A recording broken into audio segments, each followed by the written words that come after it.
Welcome to the Driven Agenda podcast, where raw journeys drive ambition and reveal the fuel behind people's success.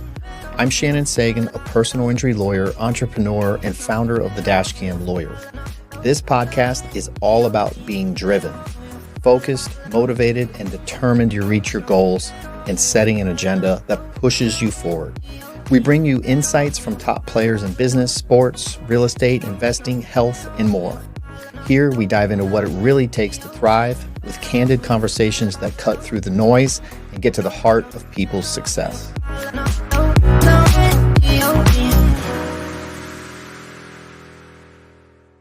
All right, we are live on the Driven Agenda podcast. I want to welcome a very special guest of mine, Jason Hill. We're going to get into a lot of things that he's doing. He's the true definition of an entrepreneur, business owner. One of the things, I want to do a quick introduction of him based on me researching you, because he's the first guest that I have that I don't really know him well, but he gave me the very first opportunity to actually be on a podcast. And I don't know if I had told him that, but not only a podcast, but a legit one. And you're going to learn more about his podcasts that he has, especially the Shrimp Tank. But that opportunity, I really appreciate that. Jason is a tech entrepreneur, financial guy, business owner. What else do I have for him? Podcaster, podcasting pro. He's been in it for a while now. He's the founder of the OWWLL App, OWWLL App. We're going to talk about that. It's pretty crazy stuff. He has been featured on Forbes, Wall Street Journal. He's interviewed over 350 people now, leaders, entrepreneurs, you name it. So he's got the experience. He's been around the block. And I want to welcome you. And I also want to thank you for your time, because I know you're busy, and appreciate you coming up here. Thanks for having me on the show. I'm excited to be on the other end. Instead of when I was interviewing people, you get to ask me questions, and people are really learning behind the scenes of the Shrimp Tank podcast, the OWWLL App, my financial service firm. But you brought up something really interesting. You said, the Shrimp Tank, that was your first episode, right? Your first podcast. But that was our first time in front of a whole class of students. That's what I was thinking. I know you had changed the format, so this is really cool. You had changed the format the day I was there, but I couldn't remember if it was the layout of the questions of the format, or if you actually had the live students for the first time. That was the first time with an entire class of students where it was baked into their curriculum. So the Shrimp Tank started in my office back in 2018. I moved from New York City to South Florida, and I was in financial services, still am today, and I didn't know anybody in South Florida, and I didn't want to do business the same way I did in New York, which was seminars and meeting people at their homes, at their kitchen table, driving around New York City or the tri-state area. So I started a podcast where I want to interview top leaders in our community, top CEOs, top entrepreneurs, and it was in my office. And then COVID hit. And then it was too small of an office like this. Like, you can't have a podcast with everything going on with COVID. You have to social distance. Then we moved to Florida Atlantic University into a boardroom setting on a very long table on purpose. But then all of a sudden, we got lazy. Like, podcasters caught up and started making really unique studios. And I said to myself, it's time for a change. Like, we can't keep doing podcasting over this, 20-foot table spaced out. I looked at this room they had that no one was using. It was an old movie theater. And I said to myself, how unique would this be if we got a class of students in this room and then got to interview our entrepreneurs with the students involved, where the students would ask questions. So you were our first guest. We had 30, 40 entrepreneurship students sitting in a class. Yeah. They didn't know what to expect. We ran with it. If you listen to the first 3 minutes of the episode, Kevin, my co-host, even referenced, he's like, we're just going to run with this new format. And you were a great guest, because you saw, like, we didn't ever have this experience with students and them coming up to ask you questions. But it is the most unique show in the world that I'm aware of right now, because where else do you have 30, 40 college students, asking you questions, coming up after the show, calling you afterwards, potentially on the OWWLL App, and really gaining mentorship, getting internships, career advice, all in a show. So I'm excited for our future. And that's the part of entrepreneurship, is always adapting to your current environment. So Thank you for being a good guest that day. Yeah, I appreciate that opportunity. It was so many things went on in my head. I know we talked a lot about businesses and branding and things like that for the, I call them the kids, the students. Sure. But it's definitely very intimidating having like 40 students staring back at you, you know. On both ends, man. Yeah. I was like, I'm used to doing a one-on-one interview Yeah, like this, and they 3-4 people sitting and not 30, 40 students and their professor. It's like, oh my God, like I'm speaking at them, not to the guests, you know. That's cool. I was thinking back, like, was I the first one with the students? And I was. I just wasn't sure. That was good. That was cool. It's a totally unique scenario. Those students have a very amazing opportunity by coming in there and seeing all of these entrepreneurs that you have on there. When we were there, they were very shy. We were asking them questions. They didn't want to talk, rightfully so. But of course.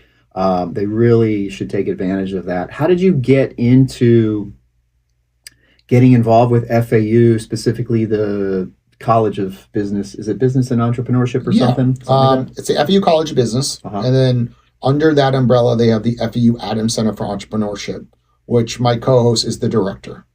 So you're going to laugh. You just ask. Like most people don't go out of their way to ask people. And I knocked on their door. I had an intern working with me at FAU. My office is 5 minutes from them. And I said, I'm going to start a podcast. And I asked if they wanted to be part of it. And all they had to do is come to my office 5 minutes down the block. I'm going to produce the show. I'm going to pay for everything. And all they got to do is show up. And I show them an example of a good produced show. And they always wanted a show. But they know how hard it is at FAU to create one. They got to go through all the red tape. And they looked at it as, well, this isn't at FAU. This is at your office. And we just got to show up and you're going to do everything. We're just really a sponsor. Right. And I still own the shrimp tank to this day. And they're still technically a sponsor, even though it's now at the College of Business. I just kept going and going. And, you know, I landed that opportunity to put it at FAU due to COVID. Mm-hmm. Right. And we pivoted. We probably never would have pivoted if it wasn't for COVID. The dean, you know, saw what we were doing and said, you're doing a great thing for, you know, the College of Business and the university. We're bringing in donors, right? People come onto the show, want to get more involved with FAU. Sometimes they write a check, right? And they want to donate, you know, some of their net worth back to the university to help the younger generation. And they believe in entrepreneurship. So we're seeing a lot of good momentum. You're seeing students land internships with the brands that come on or careers. Mm-hmm. So it really is a really good model. And I think you're going to see other universities adapting to that similar model. I get a lot of emails, a lot of calls saying, hey, can you tell us what you're doing with the university? And then inevitably, you know, one by one, you'll probably see podcast studios like we're doing at FAU. So the lesson for a lot of you young kids specifically is don't be afraid to ask. I mean, and that's amazing to hear. Like, how do you get into a major university down here with, you should see the size of the facility he has and the production. And it came down to a simple, all he did was ask. Yeah. And you know, the shrimp tank was not started by me. That's important. I now own it and I'm the only show that exists. But Shrimp Tank was actually started by another financial advisor that, you know, was a great role model in the industry. Top 10, did a lot of great marketing.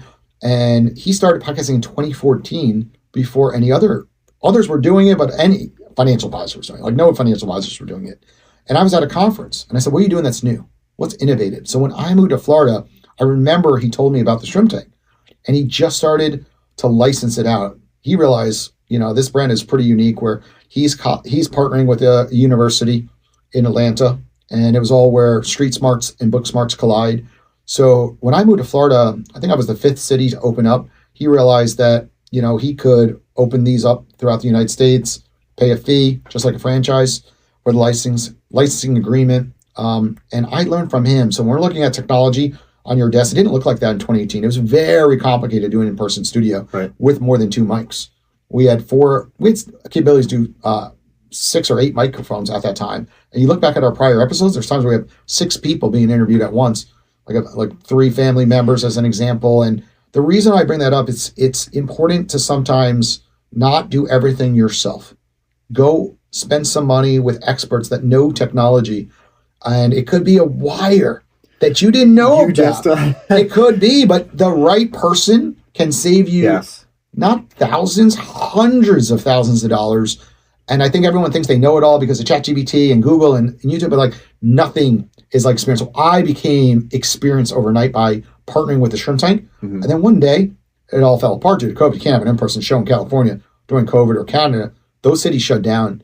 And then I had my opportunity to buy it and I took it over. And now I'm the only city that is operating, which I like because that's more like what is happening in the pocket. It's really hard to have multiple brands under one umbrella. So I made a decision that Shrimp Tank would just be my own show.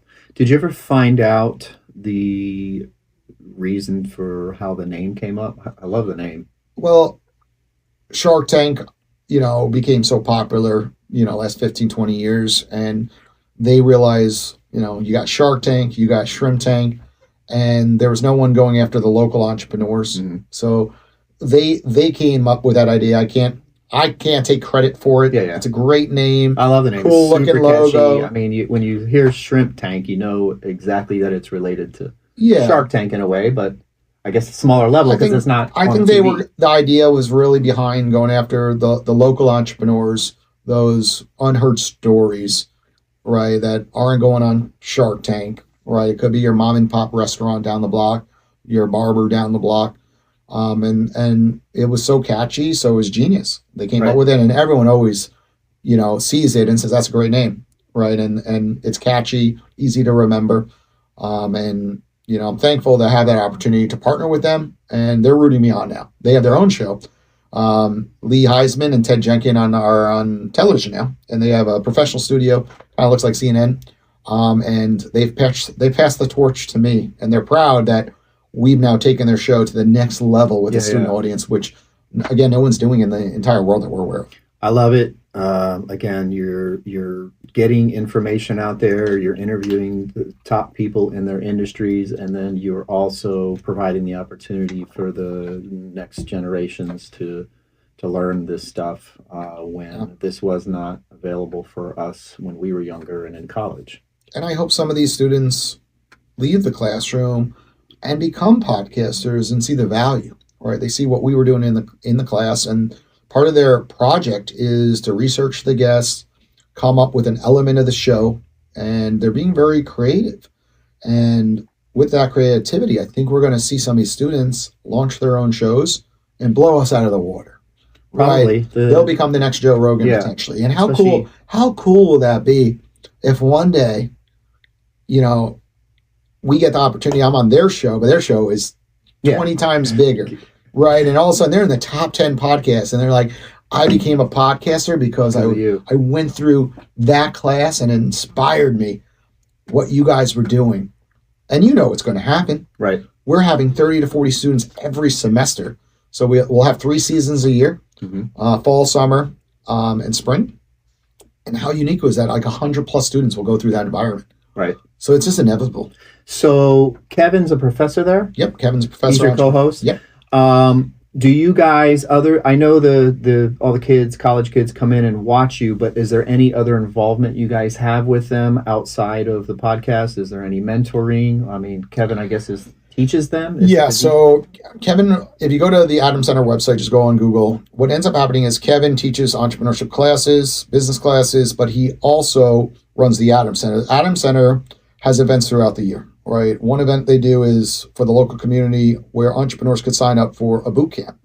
It's, I think, 6 to 8 weeks, and he'll partner with other entrepreneurs like yourself, and they'll come in week to week and teach people in the community or students who want to learn about entrepreneurship. And these could be the basics, like how to build a go-to-market plan, how to do reviews before you build your product with customers or future potential customers, or learn about business agreements, or learn about pitch decks and competitions, or how to get free resources through the SBA. So he does that. He runs the Florida Veterans Program. So a lot of vets are entrepreneurs. So he has a big program with them. They have a pitch competition every year. And he's also the lead instructor at the FAU Tech Runway, which is an incubator home to about 30, 40 startups per year. They get mentorship, and about 200-300 people apply every year to that program, and they select approximately 15 every 6 months. So he actually is the lead instructor for that as well. So he wears a lot of hats. And I've seen that because I've been through the FAU Tech Runway with my mobile app OWWL, right? I'm an experienced entrepreneur, but not in the tech field. Yeah. I didn't go through no incubator in the past. I've heard about them. I didn't know what the word MVP meant back in the, my financial service days. And then all of a sudden, I'm like, okay, minimal viable product. And I started, doing that with OWWL. And it's funny, small world we live in. And all of a sudden, like, Kevin's my mentor. It's like the hat has switched, right? I'm talking on the podcast side with him and we're co-hosts, but now he's teaching me about entrepreneurship and how to build a startup from the ground up. So he wears a lot of hats. That's cool. As do you as well. So we talk about how you have interviewed 350 plus people. Anyone in particular out of all those interviews so far that stands out with you? Oh, there's so many. And I'll bring up a couple examples because it's hard to just pinpoint like one that just blew you away. And there's certain ones that like certain particular points of their story blew you away. Mm-hmm. So right off the bat, I interviewed my first guest ever was the original founder of Celsius. And then right around the 200s range, we interviewed the current CEO of Celsius. What blew me away with Celsius is they were this close to being out of business. Done. They had such success. They went public, but nothing's worse than going public and then be delisted, right? Because you're not doing well. That hurts. And she passed the torch over to John Fieldly, who's the current CEO. Mm-hmm. And that company was this close to being out of business, but ready for this? And this is the power of my app as well. One relationship kept them in business. And he has passed away. He passed away as a billionaire, but he became a billionaire because of Celsius. He was worth like $700-800 million, but stock skyrocketed to make him a billionaire. And he's on the top of the FAU building. DeSantis, not the DeSantis that, of course, runs the state of Florida. And he stroked them a check for a lot of money. I think $30-40 million to keep them in business, to keep the lights on, to keep their employees. And it always reminds all these entrepreneurs out there that you could be on the edge of failure. OWWL, my own app, could be on the edge of failure. But I could go on one podcast interview. I could have that one relationship. And that mattered. Janice had deep relationships. I learned that through my podcast on the first episode. That episode is still up, and I am horrible at podcasting. If you go back on that first, I was so nervous. There was like 10 people in the room. This is 2017, or 2018. You were not on camera as much back then. It was so more uncomfortable. Now everyone's used to being on camera. Right. Back then it was different. And I just look back at their success. It was because of relationships. But you peel back the onion, those relationships were deep, deeper than people realize. Why someone would write a check that big because of that belief to keep them going. And now Celsius is that large of a company, but it never would have existed if they cut corners on those relationships. Same thing with podcasting, all these relationships we built. So that's one story. Some other stories, I really like two young entrepreneurs. One would be Shipmonk, Jan Bender, and the other one is SA Company. And they both have different stories. Shipmonk, he, came here from a different country, went to FAU and started a shipping business back to his country, shipping items, and then became a bigger business. And it was incredible to hear. He was on my episode, I think 50, and then episode 100, we brought him back during COVID when we had, multiple entrepreneurs at once during COVID for fun. And it's just amazing to see him. He had no idea how to hire employees, and he was just winging it. And we're talking winging, he's hiring 100 employees every quarter, and then getting up to 3,000 employees and having factories the size of super Walmarts. And you're like, this kid's 30 years old and has 5 factories that size.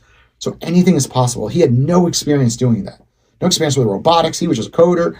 And just to watch someone rise so rapidly, but also take guidance from his mentors and hire the right people. And it was a bootstrap business. He didn't have to raise capital all those years. It was just pure service work. And then all of a sudden he raised $400 million, and it was valued at, $1 billion plus. Right. So, and to see someone do that in 3 to 5 years is remarkable. That's rare. Yeah. Very rare human being. Yeah. And then when it comes to SA Company, right, he came on my podcast really early on, same thing, episode 30, 40. And he came actually recently on our launch. He did our ribbon cutting, and it was really unique to see. Same thing, a bootstrap business owner made the Forbes 30 under 30. And I thought, I'm like, is this real? Honestly, I still look back to their first episode. He was talking about his warehouse and how they converted it and all these employees, and they love it. They work extra hours. And you have to scratch your head. You're like, you have employees that like to work and work late and work 60-hour work weeks. And then all of a sudden I went to his office. I'm like, it's real. I saw the double screens. I saw everyone coding ads. And it was phenomenal. He's the one that wears all like the bandanas and those cool straw hats.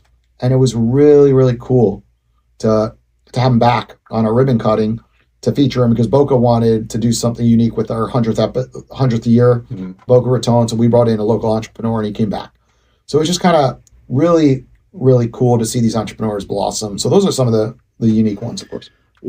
Is there a common theme that you find with these entrepreneurs when you talk to them about how they become successful? I know that I've heard the people I've talked to and met in my life that are successful. Sometimes it is that one connection that just opens things up and changes, which in a way can be considered luck, right? Sure. But what are you noticing with these people? Why are they? What is it that gets them to these super high, superhuman levels? Yeah, and that was Thomas DeCernia. I didn't say the person's name from SA Company. So when I look at all, the entrepreneurs I've interviewed, it's a couple factors. I think everyone wants them related to one factor, but often there's a combination, and they're different sometimes. Like what I've noticed is like, one person could have one reason, and then the next person could have a complete different reason. Right off the bat, they are obsessed with their business, right? Where other people don't understand it, but you could just see the passion that comes out of their voice. They're not just doing it because it makes them money, right? I see so many businesses that are successful, and it could be legal, as an example. A lot of lawyers make amazing money. They're great at what they do, but they're not obsessed. No. They do it day in, day out. Financial services, same thing in my world. They go up on stage and it comes off that they're obsessed, but then you reach out to them at the bar and they're like, I'm burnt out. They're like, same thing every day. It's a grind. New clients, new paperwork. Same stories. No-showed, cancellations, tardiness. Right. Same circle.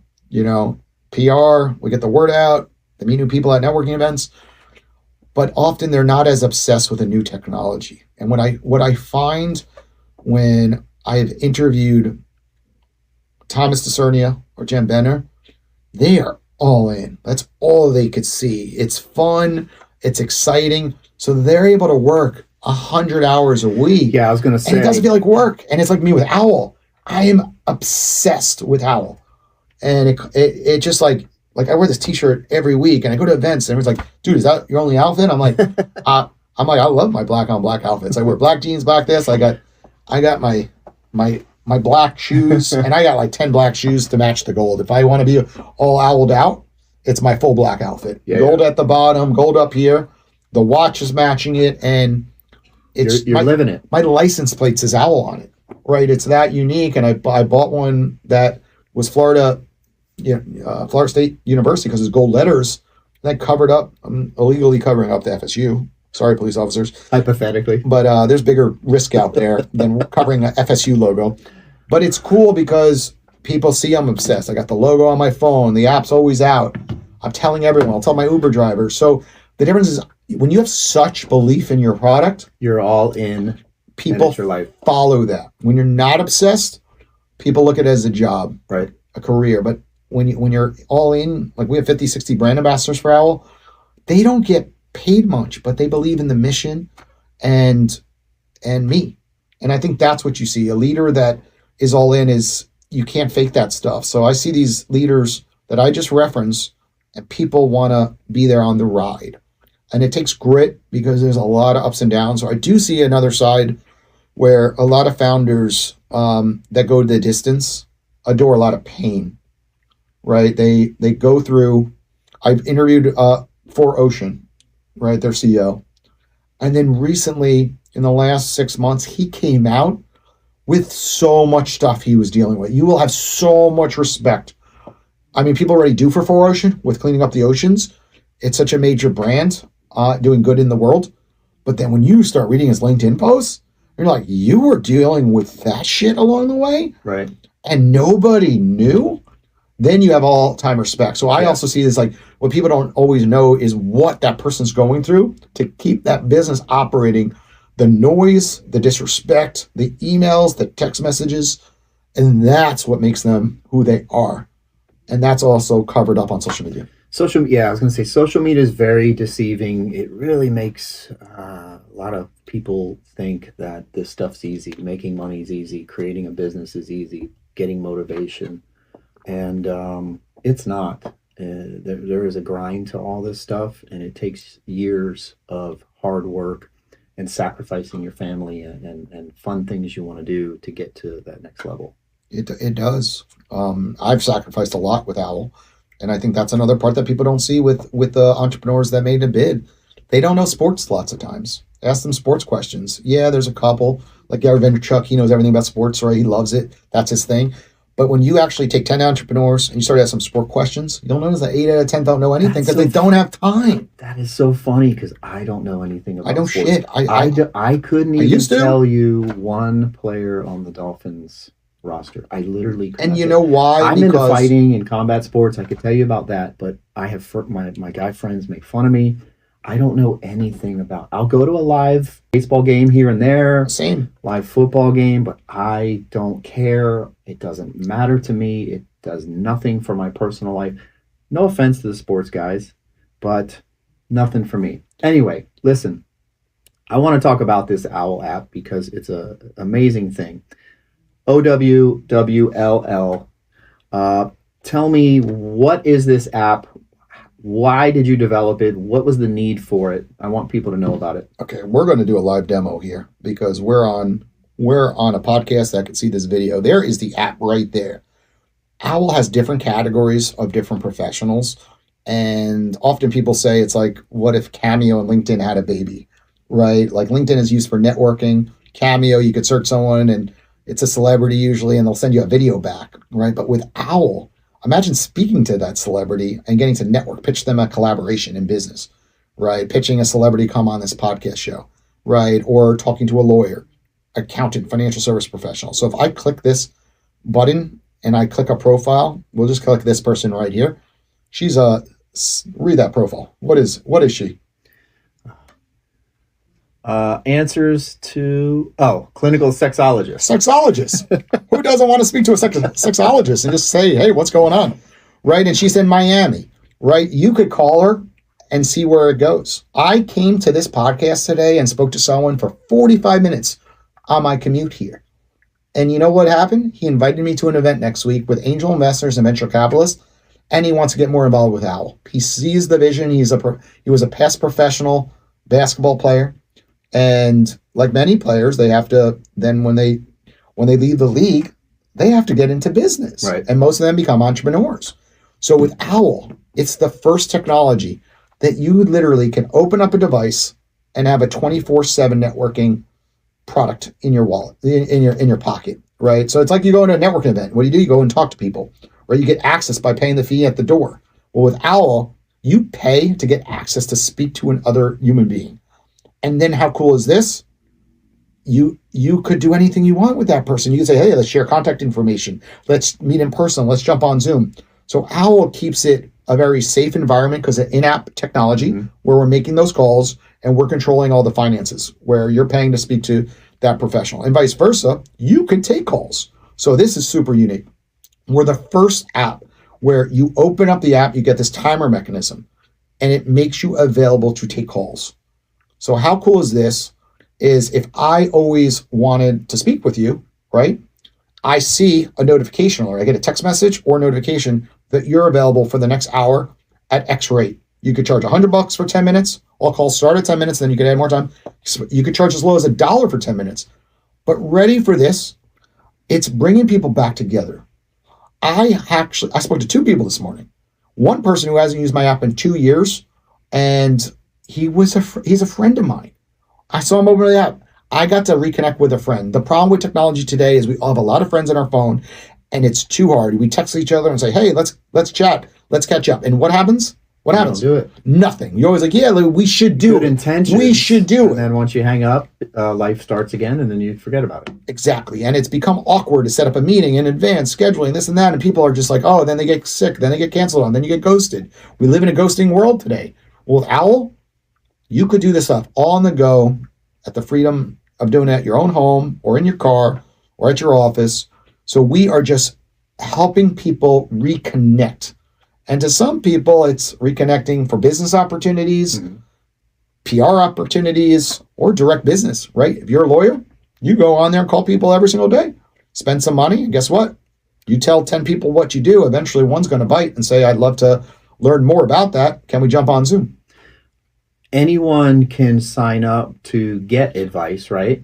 Yeah. But what about the people that are giving the advice? Are they So, vetted, or so how does it really work? important on the advice time, because I think once we hear charging, especially on the legal field, right? Lawyers get this kind of wrong, I will say, more often than any other audience, because you're so used to price time, right? Yeah. And that could be $1,000 for an hour, right? I've hired lawyers, very expensive, and it's they are. clocking in, clocking out, and it's hard to switch gears, right? To charge less, right? To say this app is about, networking with people and creating opportunities from the calls. So at a networking event, you're not like, I can't talk to you, I'm $1,000 an hour. You shake their hand, you talk, and you give your phone number out when there's the right opportunity or email. OWL's the same way. Look at it as the appetizer that you're communicating with people, and inevitably 1 out of 10 people you will turn into a Zoom meeting or in-person meeting, and potentially will become a customer of your law firm. So you don't want to charge too high of a rate where no one calls you, Right? Because no one's going to call you if they just want to have an initial conversation. And most lawyers do have an initial consultation for free. So it's not so much advice. Advice can be received on the platform because you see experts available and you get direct access and pick their brain. But predominantly 80% of these calls being completed are straight up just getting to know someone and networking. And of course, lawyers, can charge high rates for advice, but naturally when they ask you for that, you say, "Hey, I'm really on this app to network. Right. If you really want advice, I'd really have to jump on a Zoom meeting with you." Yeah.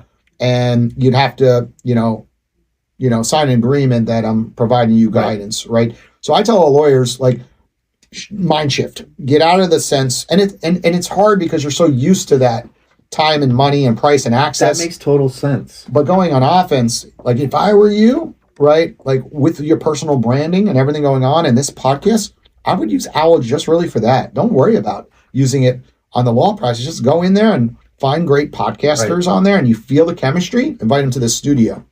Then you speak to people that host events. Like this guy was hosting an event that I talked to this morning. Like, you need a guest speaker? I'll come out to your event, right? And get on stages. Meet people for coffee. Like, hey, after you have a great conversation, we'll grab coffee at Starbucks. I see I'm only 30 minutes from you. Use it to your power, just like an in-person networking event. So it tells you where the people are located as well. Oh, yeah. You can kind of pick people based on geography, so to speak. Oh, of course. So you could switch. You can filter down to state. We can't do zip code yet. That's a future feature I want to do. But state of Florida. We have a high concentration in South Florida people because I'm down here. Yeah. And then expertise. So you could search just CEOs in Florida, and that would be an example of something you might want to do. You could search just for podcasters in Florida. You could search for PR companies. That's a good one. Right. Partner PR companies, because they'll send their clientele right to the studio. So I really believe it could open up so many different opportunities, but also on a personal level, right? If you're going through something severe. I had cancer, testicular cancer. I'm very open about it, approximately 2 years ago, right? When I was going through that, who do I want to speak to? Someone who had testicular cancer. Yeah. I don't want to speak to the doctor. I already spoke to them. I don't want to speak Doctor to can't empathize. everyone giving either. you advice. I want to speak to the exact person who went through it. And how unique is it? You could look up testicular cancer on OWL and look up who comes up. And with females, the most common one would be breast cancer. Mm-hmm. So now you get to speak to someone who went through breast cancer that is similar age as you, and just naturally can totally talk to a relate. stranger that can relate. And that's helping with students. We have over 150 students using OWWL right now as part of their curriculum. And students have telephobia. They don't like to speak to people on the phone. They like to text. Right. But OWWL is really gearing them up to speak to strangers and help them understand the value of networking. And what it's leading to is internships, career advice that they didn't realize. Like maybe they think they want to be a lawyer. They speak to you, and they don't. They speak to me about being a financial advisor, and then they realize it's all sales. And they don't like sales. They thought it was more analytical. And I say, you're in the right world, but maybe not financial advisor, maybe an analyst, right? Where you can analyze more things and be, in an office space all the time and not directly dealing with customers all the time. So we're seeing such value on all different levels. I think people come in the door thinking it's one way. Once they do a call, outbound and then take a call inbound, it just a whole different animal. It just like, it goes off. It's different. And the only way I could relate this to is when, 99% of investors passed on Uber, right? Gary Vaynerchuk included, right? When you're explaining a technology that's new, doesn't make sense. Nope. You never got into Uber. It doesn't make sense. It's the stupidest thing in the world. I could call a taxi, gets to my house. Why do I care if I could order it and click a button and they show up? And I'm going to get in a car with a stranger? No way. They haven't been background checked like taxi drivers, like the Medallion in New York City. Stupid. Not doing even internet. Stupid. Email. Everyone passed. Not going to work. I don't like it. How are you going to get big enough to grow? And then that one day happened. A friend texted you like, "Oh, have you tried Uber?" And then you tried it for the first time ever. I feel like millions of users.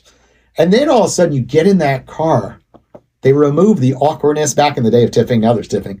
But there was something cool about not having to tip back then. And just, you saw the little car coming your way. Yeah. And you got in the car. And there was something amazing that you saw their reviews. And you felt actually more comfortable with the stranger than the taxi driver. And then all of a sudden you got out of the car. You didn't have to worry about tipping. And then it was so accurate. And then you could order one within 5 minutes, getting to your car in 10 minutes, 20 minutes, the airport. And then all of a sudden you're like, I'm never going in a taxi ever again in my life.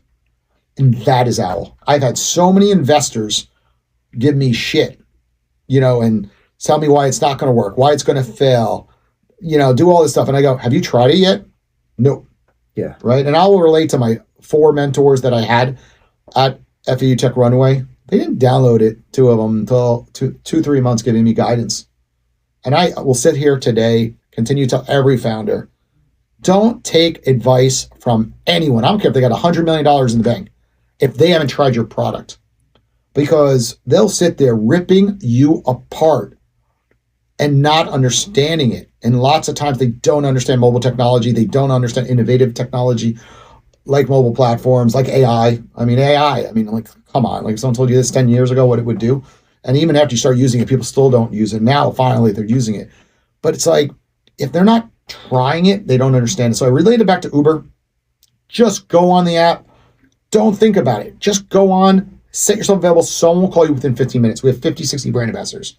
They know how to follow you, get alerts. They see you have no calls, they're going to call you. Now you're just on a call with a person. Not rocket science. So it's like, how could speaking to people be bad? It's going to open up opportunities the more you do it. So people overthink it and they put excuses up. They're like, hey, I don't like your app. I didn't like the people on it. Or, hey, I don't like your app. I didn't like the buttons. I'm like, a phone call just has a phone screen. It's like end and call. Like, you don't have to overthink this. We're just making it easy, and you can report people, you can block people, and making it a comfortable environment for payment processing. And once people do that, then all of a sudden they're like, holy shit, you're onto something genius. This is going to be big. And then I have the backing of our super fans on there every single day. And I truly believe we're going to impact millions of people. And one day, we'll get an offer from a big brand like LinkedIn, Twitter, whoever's around saying, we want to buy this thing out. We want to roll it out in every university. You're impacting students' lives. It's lowering depression, anxiety. With the younger generations, they're getting more prep for careers. Older generation, sick of social media, posting, DMs, AI DMs. It's like no one picks up the phone anymore. Well, with OWWL, you will, because you're getting paid. It's a totally different relationship building concept. Yeah.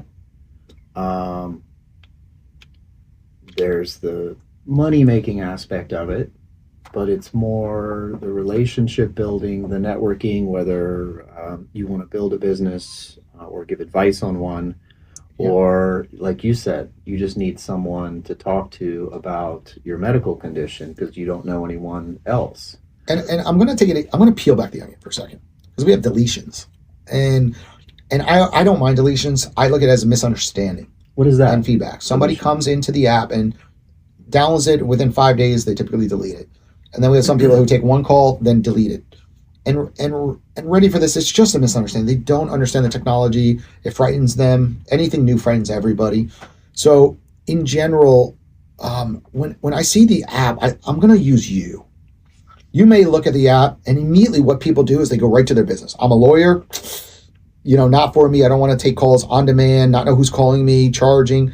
Not for me. But let's flip it. Let's take your real environment. What are we doing right now? Yeah, we're podcasting. What do you have here? Soundboard. What am I? A podcaster that has a lot of experience with soundboards. What did we do the first minute? I said, hey, your cord right here, you could do both. Have you tried that?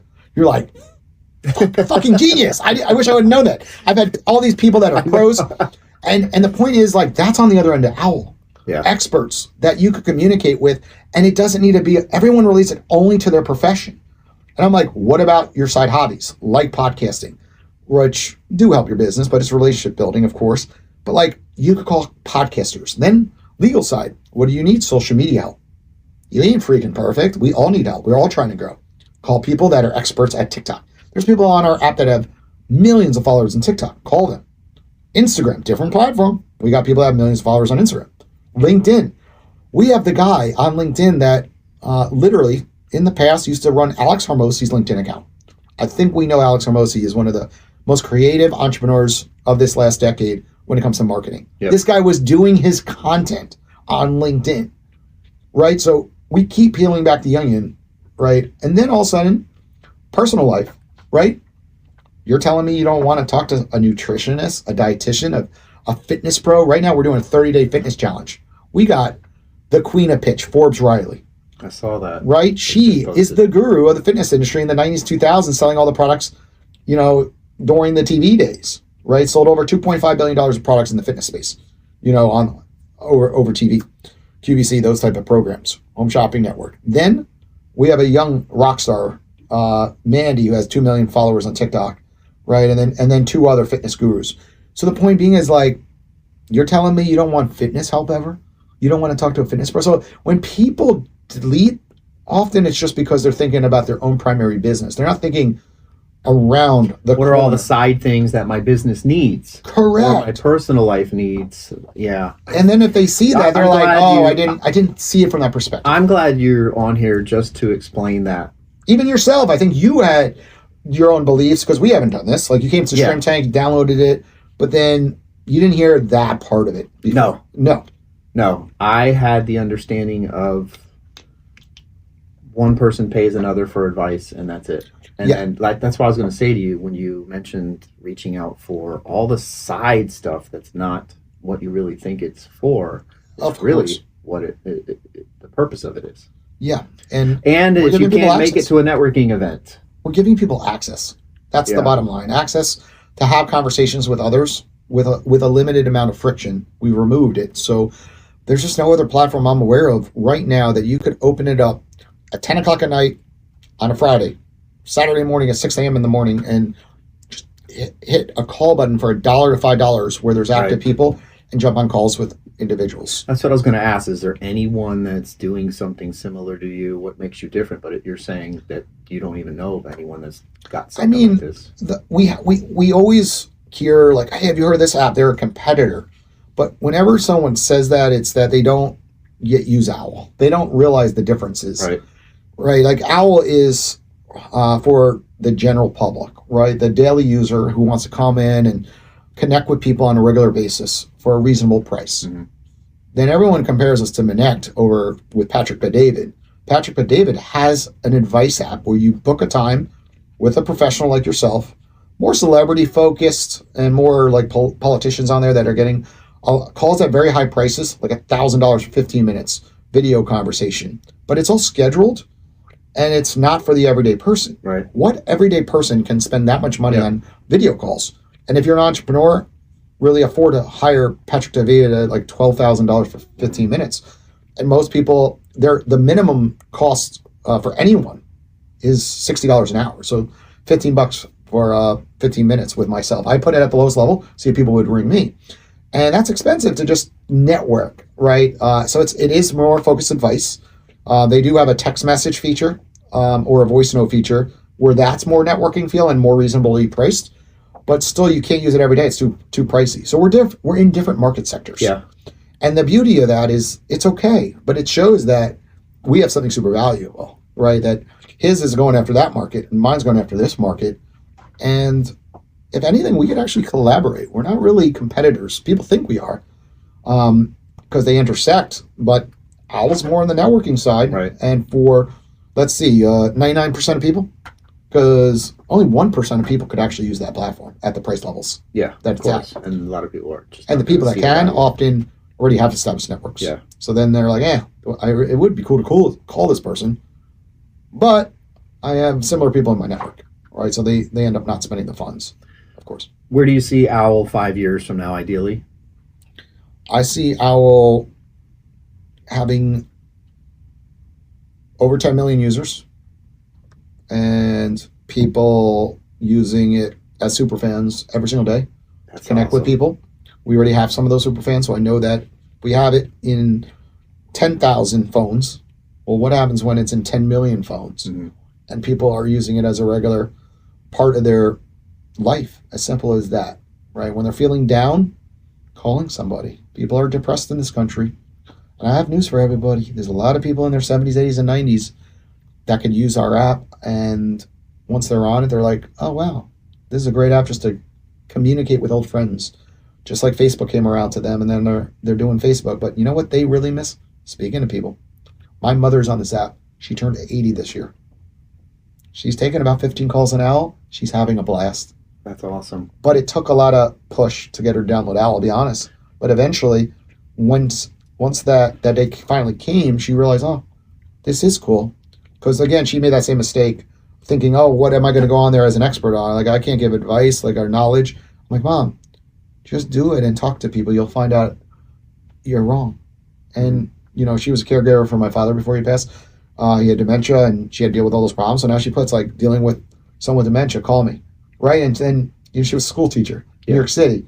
I'm like, Mom, you know a lot more than you think, and people just want to talk. And now she's on there just to bullshit. She's $1 for 10 minutes. But a lot of our community is calling her and just having a genuine, so lots of time to remove the money. It's like going to a network event or a bar. You just want to talk to people. And the people charging $1, that's what they're on there for. And there's people worth $300, $400 million at $1 on there. They don't care about the money. You know, they're just like bored. They'll go available and say, whoever wants to call me, call me. They like giving out the advice and helping. Yeah. Pass it to the next generation. Right. Our guest last week on the podcast was Michael Brook. He's worth hundreds. He's retired. He's on the OWWL app. He wants the students to call him. So we're actually trying to get the students to call our guests every week on the podcast. That's our new thing. The class downloaded OWWL. The guest downloads OWWL. And then we say call the Shrimp Tank guests on OWWL if you're a student. Follow them. And then how unique is this? Everybody out there, if they see our show, that's a trick. You want to talk to high-level CEOs? Follow my podcast, The Shrimp Tank. And then the week after, try to call them on OWWL. Get access. Yeah. You got it all going on, man. A lot. You're like a networking, relationship-building guru with all of these things you have, and I love it. Thank you. Clearly, you've got to have the personality to be able to talk to lots of different people. It does take effort to do this stuff. Podcasting. It's tiring. Yes. You're on the spot a lot. People don't see that. Yeah. Which I'll go into if you want, like the sacrifices behind the scenes. That's kind of where I want to wrap things up in a way. What are some of the sacrifices or mistakes you've made that maybe people who want to get into being an entrepreneur, podcasting, starting an app, whatever it is, what are some of the things that you've seen and learned? You're going to fail a lot. Yeah, fail is so podcasting common. Stuff. I've had guests. I've had the camera go down. I've felt embarrassed. I felt like I wasn't prepared. I felt nervousness. I mean, it's just never ending. But I always said to myself, just keep going because it will always get better. It will always become easier with practice. I'm one of those people that the more I do it, the easier it gets. The nervousness goes away. And put yourself in a position where you know the end result will be a win. So when it came to podcasting, go watch my episode with Janice Haley, the original founder of Celsius. I was horrible. You would never believe how poorly I spoke. I could speak one-on-one, not on camera, with a client talking about finances, because I was really good at that. But the second you put on camera, I would freeze. Yep. And I'd get nervous and I'd stutter my words, and you could just see how nervous I was. And I leave that up there to show the world that you are probably like me right now, thinking that you can't do it. But with practice, you can.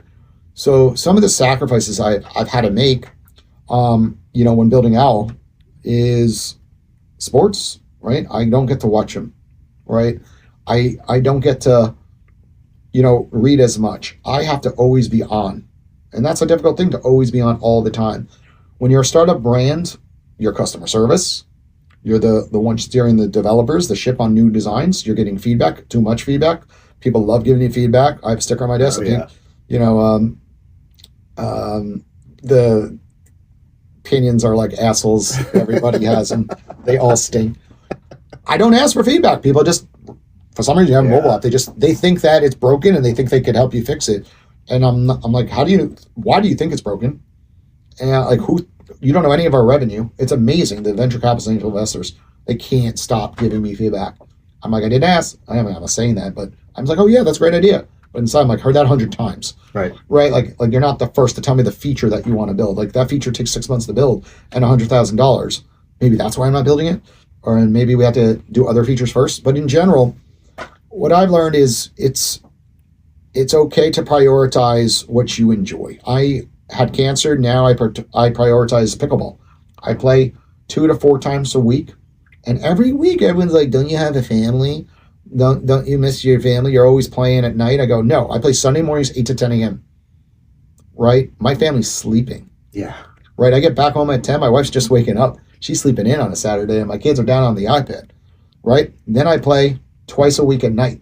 So that's 3 times a week. But again, I'm prioritizing my health. I need that 2 hours to get in a good mental mindset to run my business properly and my life properly.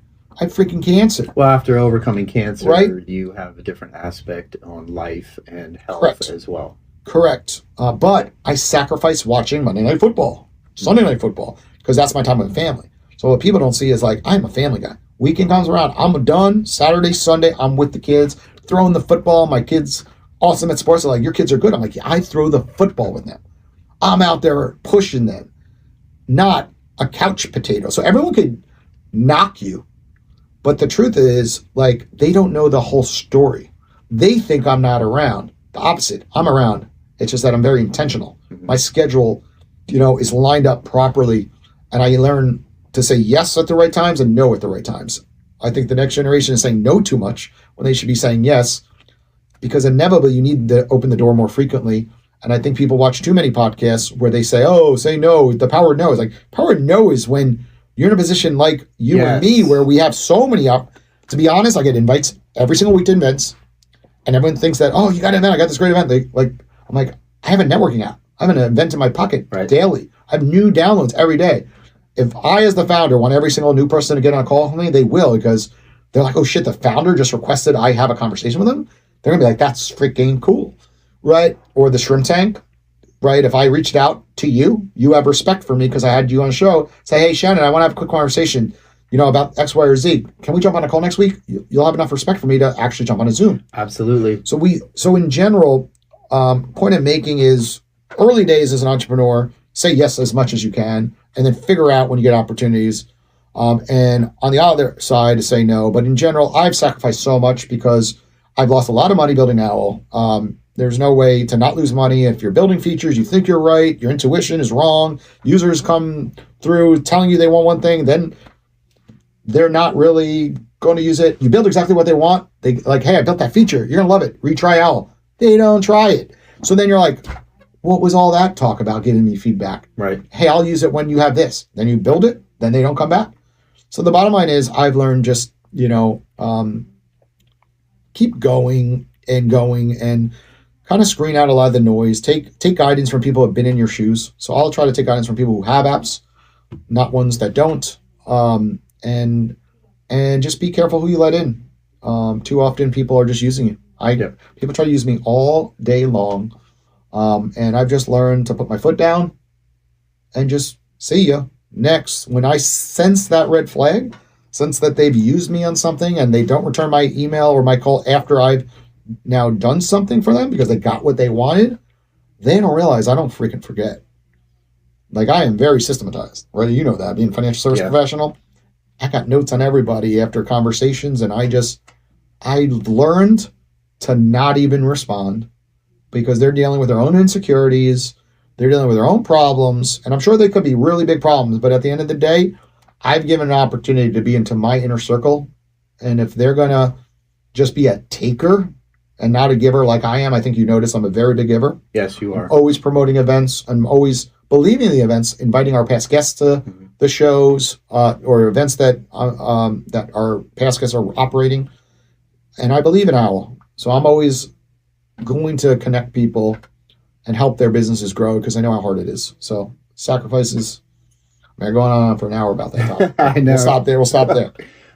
Listen, again, I want to thank you for your time, for coming up here, for allowing me that initial opportunity to be on your podcast. And it was such an amazing event, like I said, an experience. And it helped me in many ways in setting up my podcast. You literally, right before we went live, showed me something that's going to save me so much time and hassle before each podcast.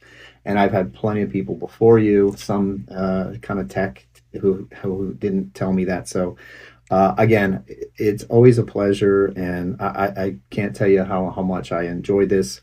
How do people get in contact with you, no matter whether they want to talk to you about the app, the podcast, have questions about anything? Where are you at? Yeah, so that's a great question. And I always push everyone back to OWL. Like, I don't budge.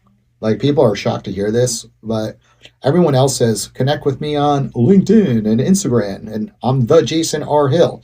But if you DM me, I'm going to send you a message right back. Happy to connect. All my calls are done through the OWL app on my introductions and my discovery calls. I welcome you to call me on there. I charge $99 for a 10-minute call, but for anyone who puts a deposit in of that $99 and you call me, I'm going to give you the money back to your OWL account because now I know that you took my time serious. I know you took my technology serious, and we are aligned. And you know what happens? It's the best thing ever. It eliminates all the BS people that just want a quick hit, a quick, let's jump on LinkedIn. Let's partner. Let's collaborate. Like, you want to collaborate? The first step is to download my app then, obviously. So what's so hard here if you want to collaborate? Right.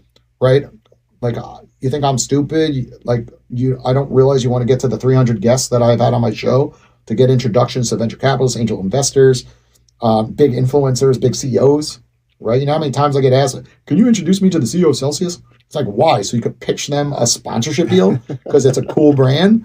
You think I haven't heard of that one? And they're dying to have your podcast that has 1,000 downloads. Like, I'm sorry, but they're in ice hockey arenas. They're at the UFC in the center. Like, they're going after major stuff. And especially they have a deal with Pepsi.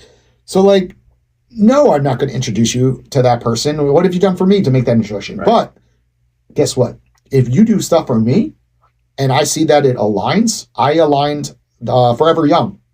One of the cool stories. They grew from like 5 brick and mortar stores to like over 80 in like 3 years. Franchised it out. I connected those two because their brands aligned and they were similar, like-minded businesses. And I go to the Forever Young event. They have an annual charity event during Christmas, and I see a Celsius booth in the corner, and I'm like, that's awesome. That was because one email introduction. That gives me my high. Yeah. Why I'm doing this stuff. To see that I bridge that connection with the right ones. So in general, very simple. You want to get in touch with me? Download OWL, OWWLL, 2 W's, because owls are wise, 2 L's, because you're going to love it. You're going to get the $10 bonus when you sign up. Use the code HOOT. And here's the kicker. If you email feedback@owl.com, I'll give you another $10 bonus because you listened to the entire episode all the way through. Because, of course, no one would have heard this part unless they got to the end of it.